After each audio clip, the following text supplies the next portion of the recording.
السلام علیکم ملګرو، زه یم ستاسو ملګری سید جانو.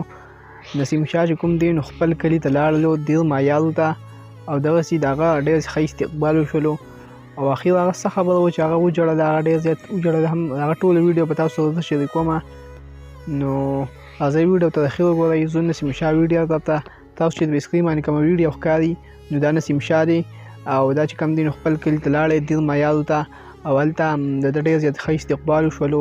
یعنې د روژه ماتي ټایم و، دا وایي چې ما لږ پرېږده، یعنې بیا به د یو کس سره بیل میلاو شم، خو اوس مې لږ پرېږدی چې روژه ماتي لاړ شم، بیا به د یو کس سره بیل میلاو شم. یعنې دونه ګڼې په تاسو ته ښکاري په دې سکرین باندې. د هغې نه بیا لاړو د خپلې مور قبر ته، او هلته ډېر زیات وژړل. تاسو چې سکرین باندې کومه ویډیو ښکاري نو ډېر زیات وژړل په دې وجه چې یعنې دا د څونه غټ نوم دی په کرکټ پاکستان کې، د دونه غټ نوم دی، یعنې ټول پاکستان یې پیژني، او دا وایي چې یعنې ما سره اوس څونه پیسه ده او څونه عزت دی، سره صرف رسم نور نشته دی.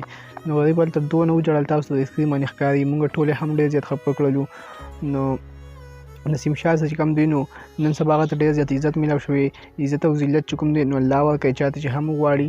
نو نسیم شاه ته الله ډېر زیات عزت ورکړی دی، او الله دې نور هم مخ په وړاندې بوتلی کړي. یعنې دا د خپل محنت و، او یعنې د الله ورسره مرسته وه. نو الله دې دغسې نور هم په مخ په وړاندې بوتلی کړي، ځکه د پاکستان یو فخر دی. ښه ملګرو، دا ویډیو وامه چې تاسو سره هم شریک کړم. د ویډیو کتلو ډېر زیاته مننه.